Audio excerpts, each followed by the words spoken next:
Hello, എല്ലാവർക്കും സുഖല്ലേ? Welcome to Sajana's kitchen. ഇന്നത്തെ നമ്മുടെ റെസിപ്പി തൊണ്ടവിൽ. യൂട്യൂബിൽ തന്നെ ഇതാദ്യമായിരിക്കും ഈ ഒരു റെസിപ്പി. പേര് കേട്ട് ആരും ഞെട്ടണ്ട, ഇതൊരു പഴയകാല വിഭവമാണ്. എൻ്റെതായ നിലയിൽ ഒരു ഇത്തിരി മാറ്റം വരുത്തി ഇന്നത്തെ പുതിയ തലമുറ കൂടി ഇഷ്ടപ്പെടുന്ന രീതിയിലാണ് ഇത് റെഡിയാക്കിയിരിക്കുന്നത്. അപ്പോൾ നോക്കാം. അതിനു മുമ്പ് നിങ്ങൾ ആദ്യമായിട്ടാണ് വീഡിയോ കാണുന്നതെങ്കിൽ പ്ലീസ് ഒന്ന് സബ്സ്ക്രൈബ് ചെയ്ത് സപ്പോർട്ട് ചെയ്യണേ.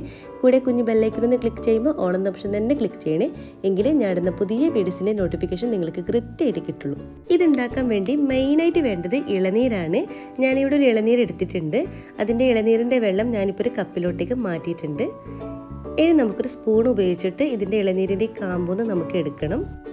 ഇനി ഇതിലോട്ടേക്ക് 2 ടേബിൾ സ്പൂണോളം ചെറുപഴം ചേർത്ത് കൊടുക്കാം.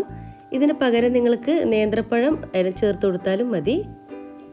പിന്നെ നമ്മൾ ഇതിലോട്ടേക്ക് ചേർത്ത് കൊടുക്കുന്നത് നട്ട്സാണ്. ഞാനിപ്പോൾ കുറച്ച് കാഷ്യൂസും അതുപോലെ തന്നെ കുറച്ച് ആൽമണ്ടും ചേർത്ത് കൊടുക്കുന്നുണ്ട്. നിങ്ങളുടെ കയ്യിൽ ഏതാണോ അത് ചേർത്ത് കൊടുക്കാം. പിന്നെ 3 ടേബിൾ സ്പൂണോളം അവിൽ ചേർത്ത് കൊടുക്കാം. ഞാനിപ്പോൾ റോസ്റ്റ് ചെയ്തിട്ടുള്ള അവിലാണ് ഇതിലോട്ടേക്ക് ചേർത്ത് കൊടുക്കുന്നത്. പിന്നെ ഒരു 1/2 ടീസ്പൂണോളം പഞ്ചസാര ചേർത്ത് കൊടുക്കുക. ഇത് ഓപ്ഷനിലാണ്, നിങ്ങൾക്ക് വേണമെങ്കിൽ ചേർത്ത് കൊടുത്താൽ മതി. കുറച്ച് ഹെൽത്തിയൊക്കെ ആണെങ്കിൽ നിങ്ങൾ പഞ്ചസാര ഒഴിവാക്കാം. പിന്നെ നമ്മളിതിലോട്ടേക്ക് ലാസ്റ്റ് ഫൈനലായിട്ട് നമ്മൾ ഇളനീരിൻ്റെ വെള്ളം ചേർത്ത് കൊടുക്കാം. അതും കൂടി ചേർത്തിട്ട് എല്ലാം കൂടി നമുക്ക് സ്പൂൺ ഉപയോഗിച്ചിട്ട് നന്നായിട്ടൊന്ന് മിക്സാക്കി കൊടുക്കുക. നമ്മളിതിൽ ചേർത്തിട്ടുള്ള ഇളനീർ കാമ്പും അതുപോലെ തന്നെ അവിലും നട്ട്സും എല്ലാം കൂടി നന്നായിട്ടൊന്ന് മിക്സായിട്ട് വരണം.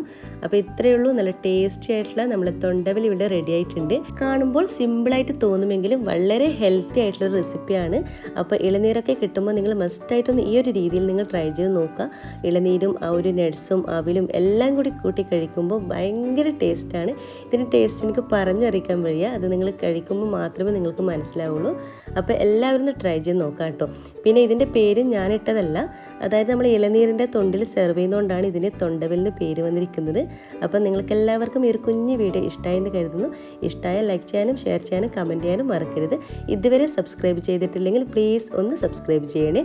ഇൻഷാ അല്ലാഹ് ഇതുപോലത്തെ വെറൈറ്റി റെസിപ്പീസുമായിട്ട് വീണ്ടും കാണാം. അതുവരേക്കും എല്ലാവർക്കും ഒരിക്കൽ കൂടി താങ്ക് യു.